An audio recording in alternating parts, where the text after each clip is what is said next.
मतदार याद्या 15 ऑक्टोबरपर्यंत अपडेट करू देण्याची राज्य निवडणूक आयोगाची केंद्रीय आयोगाला विनंती। 2 आठवड्यांपूर्वी केलेल्या विनंतीस अजून प्रतिसाद मात्र नाही। 1 नोव्हेंबरला मविया आणि मनसेचा निवडणूक आयोगाविरोधात मोर्चा। रणनीती ठरवण्यासाठी आज बैठक, तर मोर्चाला उत्तर देण्यासाठी मुंबई पिंचून काढा, भाजप नेत्यांचे कार्यकर्त्यांना आदेश। मतदार याद्यांमधील घोळ आणि ईव्हीएम बाबत राज ठाकरे आज करणार सादरीकरण।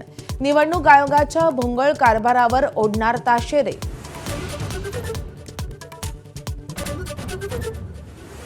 आमदार रोहित पवारांवर गुन्हा दाखल। अमेरिकेचे राष्ट्राध्यक्ष डोनाल्ड ट्रम्प यांचं बनावट आधार कार्ड बनवल्याबद्दल गुन्हा दाखल। भाजपच्या सोशल मीडिया समन्वयकानं दाखल केली आहे तक्रार। बच्चू कडू अखेर मुंबईत येऊन सरकारशी चर्चेला तयार। आज संध्याकाळी मुख्यमंत्र्यांच्या उपस्थितीत चर्चा। शांततेत आंदोलन सुरूच राहणार। कर्जमुक्तीची तारीख सांगितली नाही तर उद्यापासून रेल्वे रोखण्याचा इशारा। बच्चू कडूंच्या आंदोलनात मनोज जरांगे सहभागी होणार। अटीतटीच्या लढाई शेतकऱ्यांना पाठिंबा देण्यासाठी सहभागी होत असल्याचं वक्तव्य।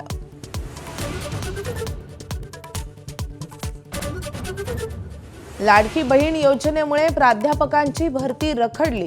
5000 प्राध्यापकांच्या भरतीला वित्त विभागाचा खोडा। राज्यात 11000 प्राध्यापकांच्या जागा सध्या रिक्त। नाशिकमधल्या कुंभमेळ्यासाठी केंद्र आणि राज्य सरकारकडून 25,000 कोटींच्या खर्चाचा आराखडा तयार। राज्य सरकार 7,410 कोटी रुपये देणार। मोंथा चक्रीवादळाचा मराठवाड्याला फटका। बीड, जालन्यासह विविध जिल्ह्यांमध्ये पावसाची हजेरी। मका, सोयाबीन, कापसासह विविध पिकांचं नुकसान। डोनाल्ड ट्रम्प आणि शी जिनपिंग यांच्यामध्ये दक्षिण कोरियामध्ये महत्त्वपूर्ण बैठक। टॅरिफ वॉरवर तोडगा निघणार का याची उत्कंठा।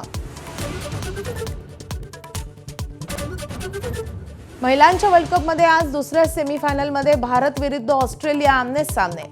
ऑस्ट्रेलियाचा किल्ला भारत भेदणार का याची उत्कंठा। काल इंग्लंडला दणदणीत हरवत दक्षिण आफ्रिका फायनलमध्ये।